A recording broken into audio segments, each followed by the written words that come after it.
Hey everyone, this is Selena. Today I'm going to try to clear up all of the misconceptions and confusion behind all of these diets and maybe alleviate some of your fear about what to eat for dinner.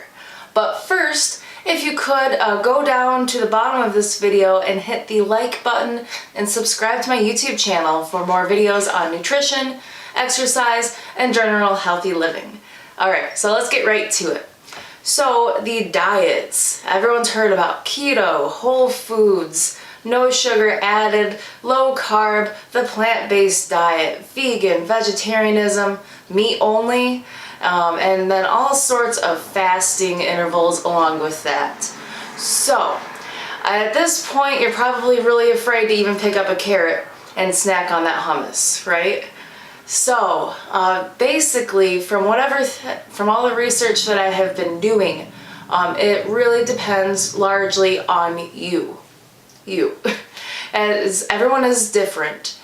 We do metabolize food at a different rate than everyone else. You know, like you individually might burn 2,000 calories a day from your general activity and just your basal metabolic rate, which is the rate of calories burned just from keeping the lights on.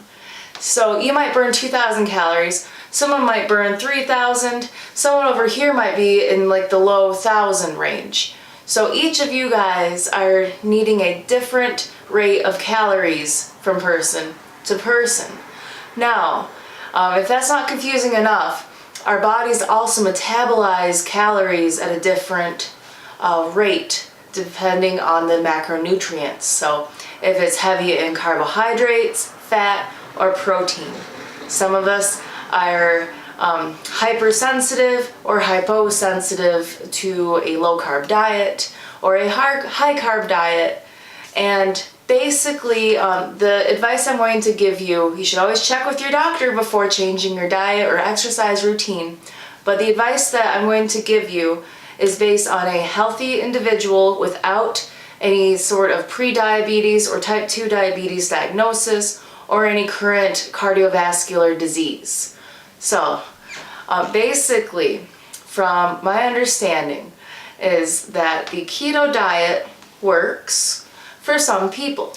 Some people respond very well to low carbohydrates, and it doesn't, I don't want to say it doesn't matter, but to some extent it does not matter whether they are getting their fats and their proteins from meat sources or plant-based sources. They are just so keen to be adapted to the keto lifestyle that their total cholesterol, their serum cholesterol levels, they actually decrease. So HDL is the good cholesterol, LDL is the bad cholesterol. And that's really what we're looking at here is a low carb diet tends to lower your total cholesterol if you are good with that. Now the only way for you to actually know this is if you try it and get your blood work done before and then maybe like 6 months after. So that's kind of risky. And there's also a lot of other science behind the plant-based diet. And basically what the plant-based diet is it's a whole foods diet. It is low fat, minimally processed foods, so lots of veggies, tons and tons of veggies, like leafy ones though, not your starches. And you try to limit your starchy vegetable intake as much as possible, like 1 or 2 servings a day. But you can eat as many leafy greens, fruits, other sorts of vegetables, seeds, about 2 ounces of nuts per day, and as many legumes and beans as you can handle. So with that diet, you are eating only vegan-friendly foods. And there's also a whole other branch of that where you might want to avoid soy products or corn or gluten. And that's another thing, is bread is bad no matter what type it is, unless it's just chock full of seeds and nuts and you made it in your own bakery downstairs. So that is the plant-based diet, and that is the keto diet. Now, for weight loss, a lot of the weight loss that you see from, ketosis is due to water loss, because carbohydrates retain a bunch of water. So when you lose like 5 or 10 pounds in the first couple of weeks on the keto or low carb diet, it's because your body is flushing out all of the water that it was previously retaining. So you do see weight loss though, because it severely limits your choices as far as, can I have McDonald's? Probably not. Can I have Cheetos? Definitely not. And so with this, and no sugar too. Sugar is the key enemy against weight loss, and all of these diets prohibit you from having sugar in the form of processed like cane or high fructose corn syrup types of sugars. They really push for you to have natural sugars from, fruits and vegetables, because vegetables do contain sugar, of course. So another key point to the plant-based diet is that it actually has been shown to reduce or reverse your risk of cardiovascular disease.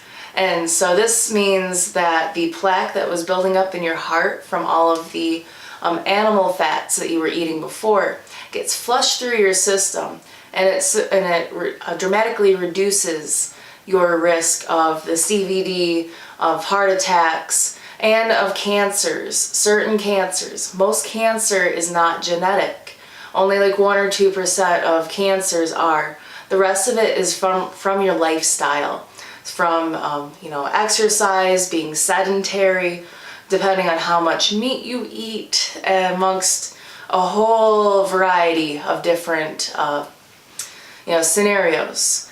So a plant-based diet is crucial to a healthy lifestyle, simply because you're eating more vegetables, you're avoiding the animal fats and proteins. So a little side note on animal fats and proteins. I was doing some research on cholesterol for you guys, and what I found out from research studies that were done in the past 5 years that cross-analyzed other studies that have been done previously is that eggs and shrimp are the only 2 animal sources where you can get cholesterol, but they're so low in saturated fats that they did not see any correlation between eating like 7+ eggs a week or as little as 1 egg a week. And then, shrimp is kind of its own subsection there. But 7 eggs to as low as 1 egg, there was no difference in that study's correlation between that and cardiovascular disease. I hope that made sense. Basically, eggs are okay. The cholesterol is not what causes plaque buildup. It's actually the cholesterol plus the saturated fats. So all of your, chicken with the skin on it, beef, pork, any sort of meat that has saturated fat and cholesterol, which is everything that had a face, is going to build up in your blood. So that's really important to take note of. So when you're doing the keto diet or a low carb diet, be mindful of where your protein sources are coming from, where your fat sources are coming from. Always lean towards olive oil, avocado oil, coconut is a really good one. And try to avoid using bacon grease and beef fat for everything, because even though it's tasty, it is really bad for you. So a good documentary to watch, with a grain of salt of course, is Forks Over Knives. And it's all about the plant-based lifestyle, and it has a few really good professional doctors who've been studying the plant-based lifestyle their whole careers. So that's Forks Over Knives. It's on Netflix, of course.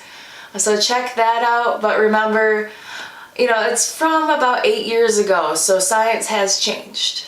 But don't base all of your lifestyle choices off of me or off of some documentary. Do some research on your own. Find out what works for you personally and ethically. It's not just about your physical being, it's about your emotional and spiritual well-being as well. So I hope that helped clear up some confusion. If not, I will keep on posting more videos. Make sure to like it, subscribe to my channel, and post any comments or questions you may have.